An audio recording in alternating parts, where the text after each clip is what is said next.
Hey, this is Troy from Planet 76. We've got some really good Sixers-focused content coming your way today.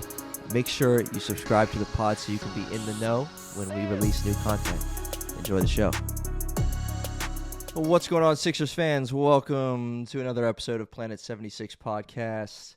My name's Troy. Michael is here with me as per usual, and got a little bit of a fun episode.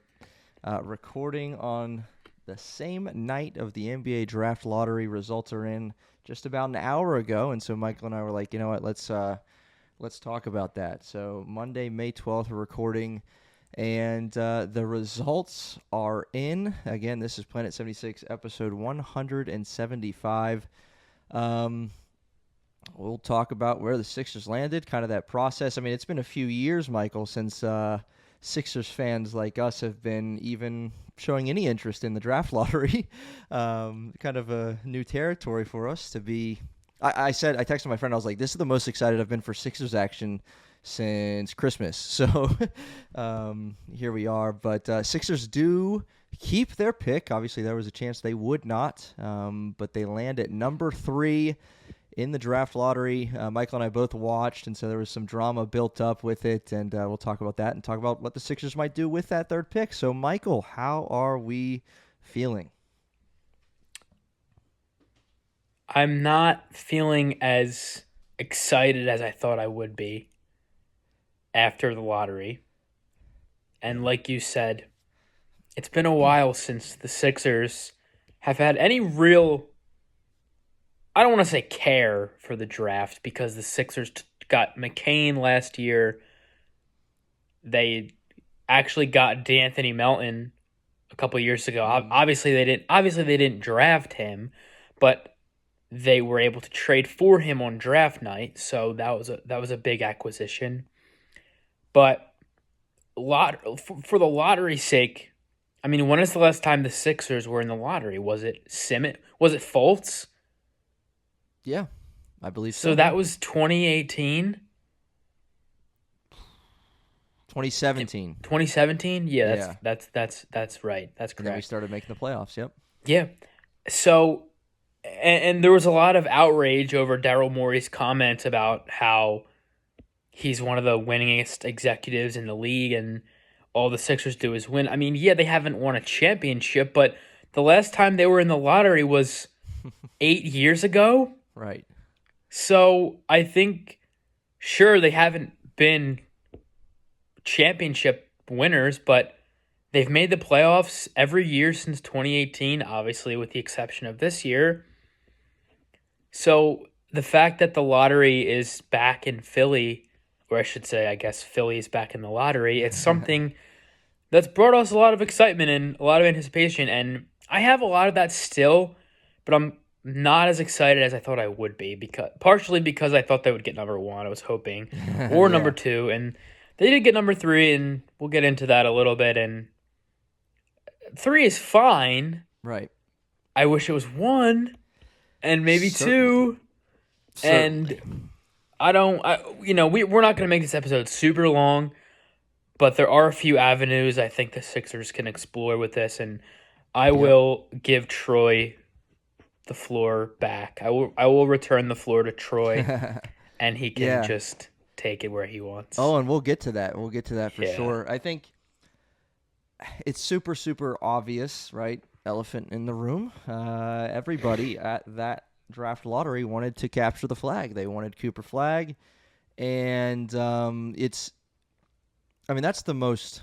Again, I haven't watched the lottery outside of this year, but I mean, they interviewed Cooper Flag 2 minutes after the selections, and it was revealed that Dallas was first, and they were like literally saying, "All right, Coop, you're going to Dallas." Like, and he handled it very well. He didn't say, he said there's a lot of guys here, and just being a part of that has been exciting. But like, they couldn't have made it more obvious. Like the camera panned to him as soon as it was Dallas, and just kind of funny build up that way. But Cooper Flag was the goal, and the way that the draft lottery, I was actually getting nervous. I was like, what is this? Like, I feel like I'm watching Game 7.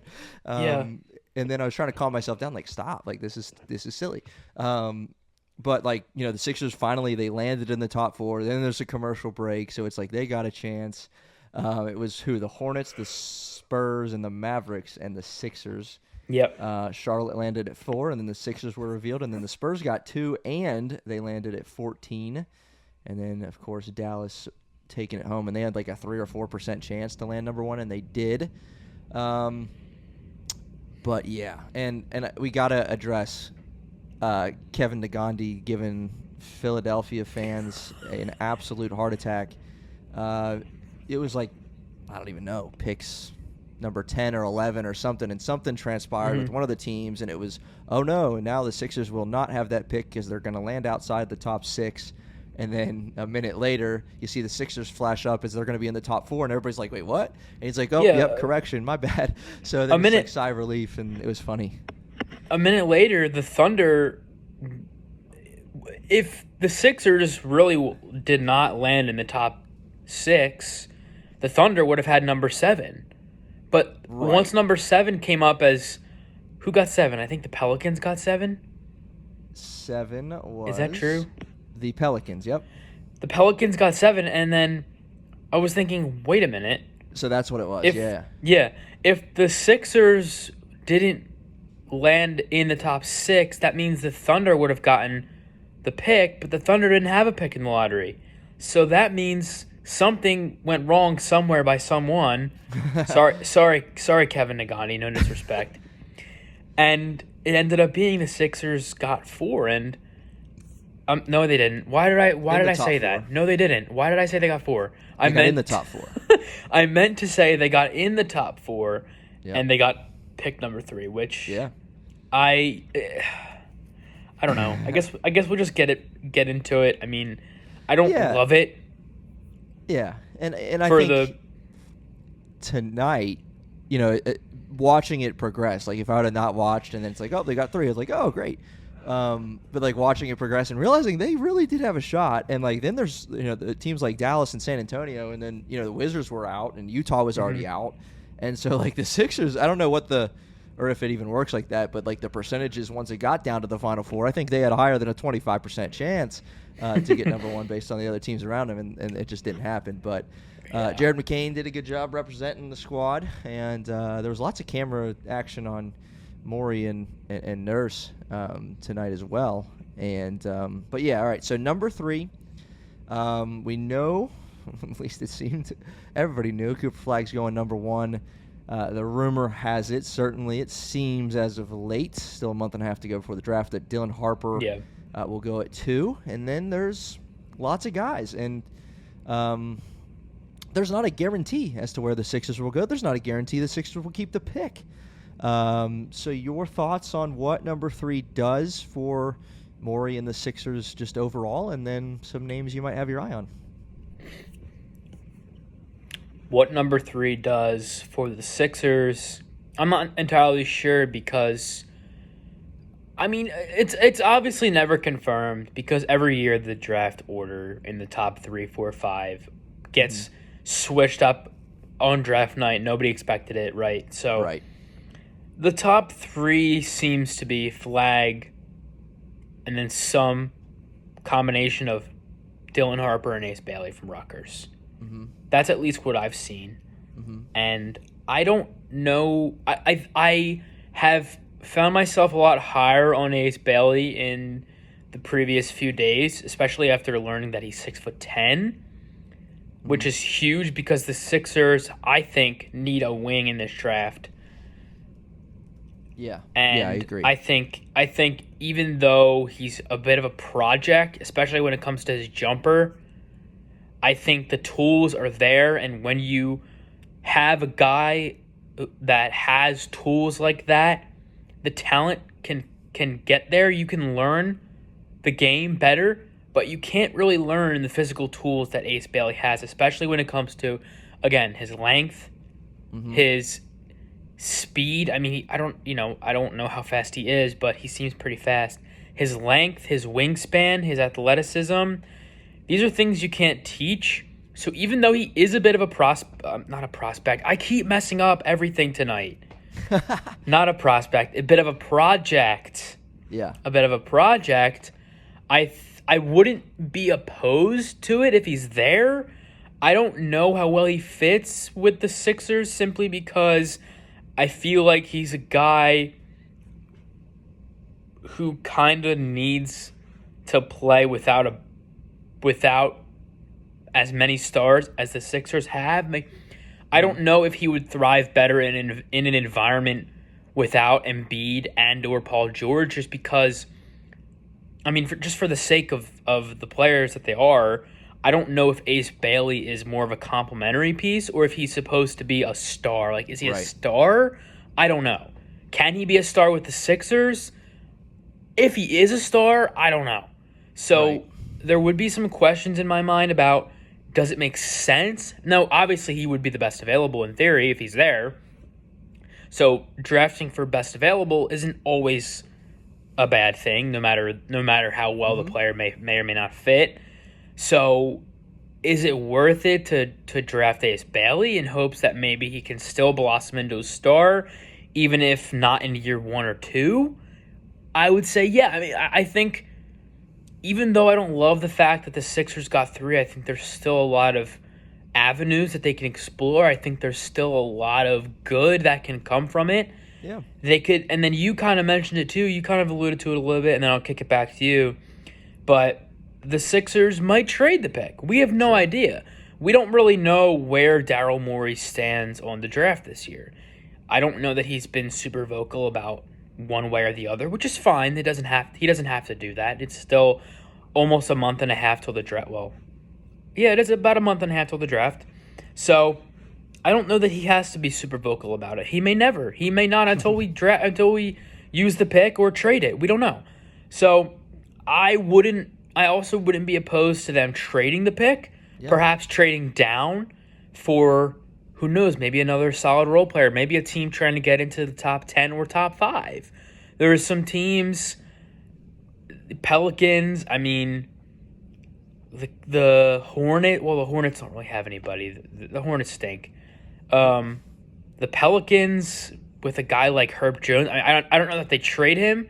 I think I might trade the 3rd overall pick for Herb Jones. I don't know how crazy that is, if that's crazy at all, but I think I would do it. I think I would do it. And I'm not saying the Sixers should just do it if they get offered that, but if they get multiple offers and Herb Jones is one of them, I think I might do it, to be honest. I don't love Dylan Harper. Right. I don't even know if I like him. Like, he's really good, but for the Sixers, I don't know that having... He's not Cooper Flagg. Right? Of course Any of these guys not. 2 through 10 aren't Cooper Flagg. Of course he's not Cooper Flagg. But what I really mean is, the Sixers have Maxey, they have McCain. Do they really need another guard? I don't know. Right. So does Dylan Harper do anything? He's obviously really good, but what does he really do for them? Right. And then I look to Ace Bailey, and I'm thinking, like I said a couple minutes ago, he's a bit of a project, and he has the tools physically, and he has the athleticism to where it's like you could definitely justify that way more, in my opinion, than taking Harper. If you don't trade the pick, which, again, that's a whole other can of worms. Right.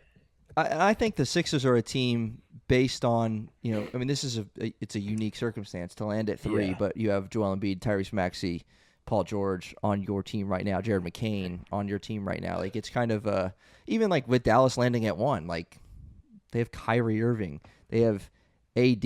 Like, this is kind of unprecedented in the sense that Cooper Flagg's going into that situation, and whoever the Sixers get, if they do keep their pick, is going into a situation where there are some high expectations.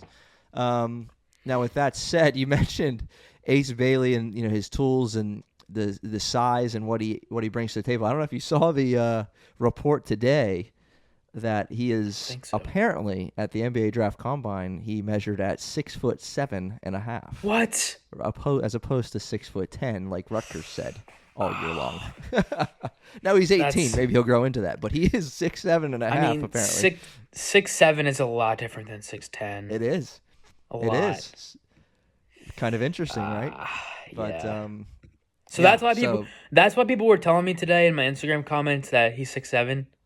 Is that why? I guess so. Yeah. Well, people are coming at Rutgers now because of their lies. They Speaking should. of Rutgers, there needs to be a 30 for 30 on the Rutgers basketball team from this past season who failed to make the NCAA tournament and yet had Ace Bailey and Dylan Harper top 5 picks. It doesn't make any sense. They need to be studied. Something's up. How bad was it? Me and you like filling out the roster? Was it us?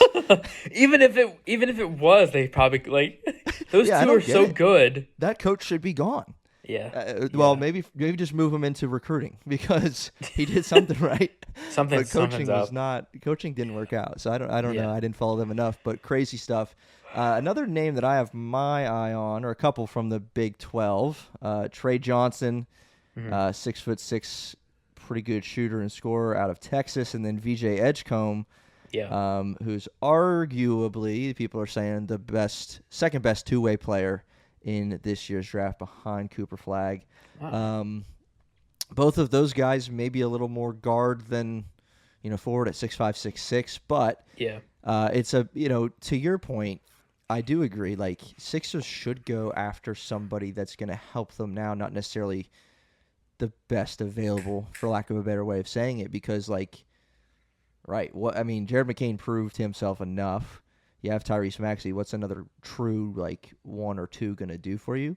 Right. Certainly Johnson or Edgecombe have the tools to play alongside those two, not necessarily have to come in and replace them off the bench. So I think that's something to take note of. And then, the fact of the matter is, if the Sixers earned a pick tonight and it wasn't number 1, so either 2 through 6, the fact of the matter is that is now an asset to them, whether they keep it, whether they trade it, whether they draft Ace Bailey or Tre Johnson or whoever, that has become an asset for them in a major way. So Daryl Morey is certainly going to explore his options, and I think that's wise. I think that's what he'll do. I think you and you probably more than me, have trust and faith in Daryl that he's going to explore his options, over the coming month and a half, and then certainly on draft day itself to see what he's going to do with this number 3 pick. So I guess the follow-up question to what you just shared with Ace Bailey, correct me if I'm wrong, but he, if you said, all right, Sixers are going to take a player in this year's draft, and Cooper's gone and Dylan Harper's gone, it's going to be Ace Bailey for you? Yeah, at the moment? At the moment, yeah, because I feel like, I don't know. I definitely think he would be the best available at that point if Harper and Flagg are gone, which, right. Flagg's obviously going to be gone. I hate even saying that because obviously he's going to be gone, duh. Right. But then it just becomes a question of, is Harper number 2? Is Bailey number 2? Is a team reaching all the way down and getting, I don't know, would a team reach at number 2 and draft Tre Johnson? Would the Spurs do that? I don't think so. Right. So it just all depends on, is he available or is Harper available? And if Harper's available, I don't really want him at 3. Yeah. No, I see that. And yeah, you kind of alluded to it earlier. There's going to be lots of things that'll change not only in, draft day trades, but even just in projections and what teams are, still thinking, because we can do mock drafts all day long, but until the draft order is set, which it is now, partially, because we still got the teams in the playoffs that are going to fall in there, there's things that can happen and swing and move, and I do think, these 4 guys that we've hit on, if I was a betting man and the Sixers do take somebody at 3, I think there's a strong, high percentage it will be Edgecombe, Bailey, Tre Johnson, or Dylan Harper. So yeah. I think if you are a betting man, which you might be, I'm not. Definitely not. I'm definitely not. If you are, you would be a safe bet to choose any of those 3 or of the 4 that are available at that time. And right. Again, we don't. You would assume, is it? I don't know, how surefire is it that Tre Johnson and VJ Edgecome are available? No, there's no way the Spurs take either of them at 2, right? There's just no way. I don't know. Well, and that'd be insane. Sort of the interesting thing here is, because we know Flagg is number 1, we can almost treat this like the Sixers are number 2. Like they're number 2 Yeah. based on like unpredictability. Like all we need to know is who the Spurs are going to take. Yeah, and then we're on the clock, probably, you know what I mean? Probably. So I don't know. I think maybe we'll get some word from Daryl Morey in the coming weeks, and obviously, like we could do another episode. Yeah. Before the draft, like more of a draft preview, and then obviously draft reaction. But who knows? Maybe we'll get some sort of word from Daryl Morey of where they're leaning. I don't know. I don't know because he hasn't been the president of basketball operations. Or I should say the Sixers haven't been in the lottery since he's been here. Right. So we don't really know his approach to what he's gonna say or maybe do. Like we don't know what he's gonna say in terms of, is he gonna tell us who he's taking? Is he gonna mention names? Because he hasn't up until this point. I'm not sure if he's going to. And like I said earlier, it's fine if he doesn't, but I guess I would kind of want him to, and I feel like most Sixers fans would also probably kind of want him to mention somebody. I don't know. Can we just think about for a second if San Antonio was number 1 and they had Victor and Cooper? That would have been. They were so close. I mean, you were looking at De'Aaron Fox, Victor Wembanyama, and Cooper Flag. I mean, nasty. With the depth that they have, I mean, that would have been. I'm not gonna say they're a title contender because I don't know how good Flag is gonna like. I mean, it might sound crazy to say, but how good is Flag going to be in the NBA? We don't really know yet. Right. So I wouldn't say they're a title contender, but that's a really, really good team. Oh, and they're getting 2-14 this year. You could stick me as the coach of that team, and we'd probably win 50 games. To be honest, you should replace Pop, honestly. Yeah, kind of. I mean, so I mentioned if you're listening and you're Spurs fans, I ask for your forgiveness because I said earlier, number 1, like that's a team that's has expectations and with Kyrie Irving and AD, and now they're getting Flag, and then I mentioned the Sixers at 3, but the top 3 teams, you throw the Spurs in there, like that's a team with expectations too, and so the first like true like lottery team, if you can say it that way, is number 4 with the Charlotte Hornets. Like they landed at 4. Poor Wizards fans, man. What a poverty franchise. What a poverty franchise. It's good that they have some young players because they're going to have to wait till next year to... Well, what are they, 6, you said? Yes, 6. Yeah, I mean, they'll probably draft like... They'll probably take... what's his name? Who's Jason Richardson's son? They'll probably take Jace Richardson or something. Like, they'll... I mean, their guards are Jordan Poole and Bub Carrington, and who else do they even have? I mean, I can't even pretend to know the Wizards roster except for Duke. Yeah, except for Sarr, Poole, and Bub Carrington, and I don't even know who else they have. Oh, they have Koulibaly, and that's all I. Oh yeah, they have Marcus Smart and Chris Middleton too. That's what I was about to say, Middleton. Yeah. That's poverty. That's crazy. Yeah.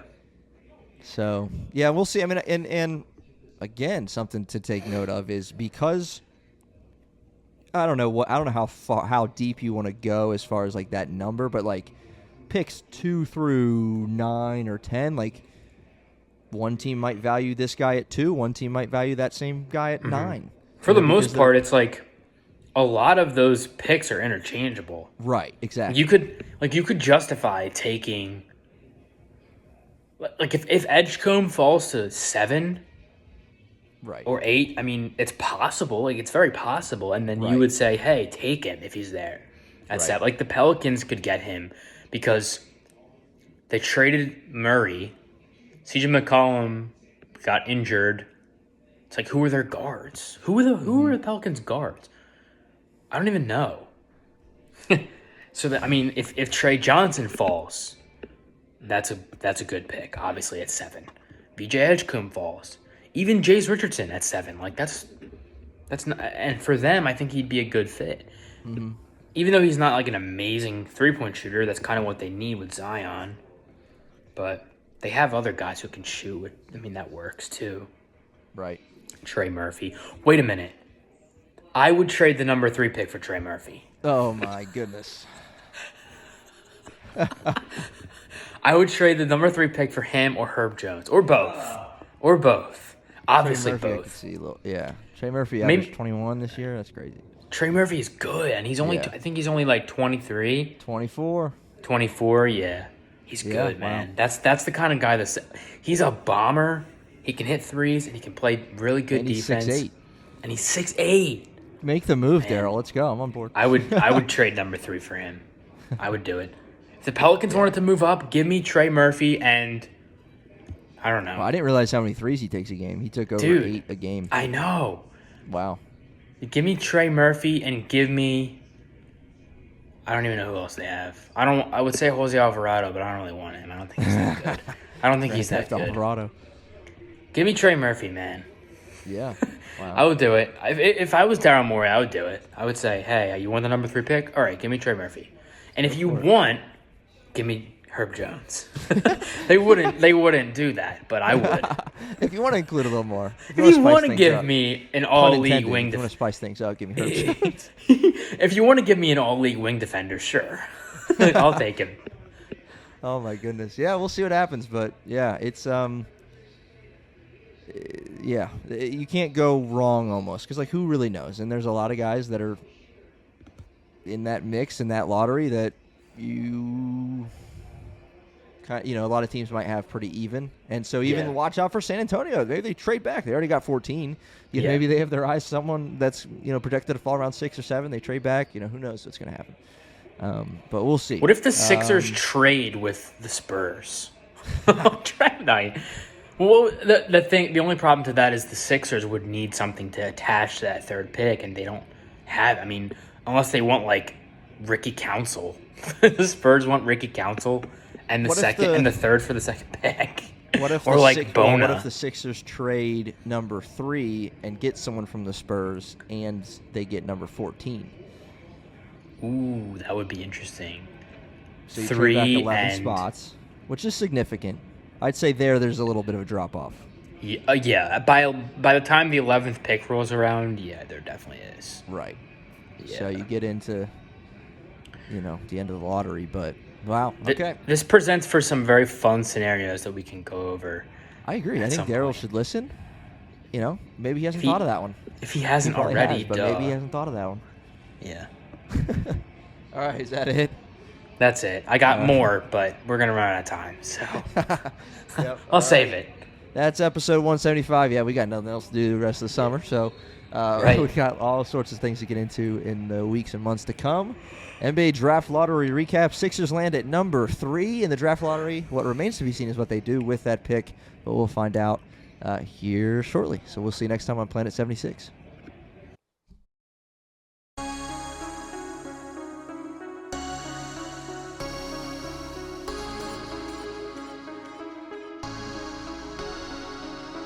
You just listened to an episode of the Planet 76 podcast. Hey, we appreciate you joining us for this episode.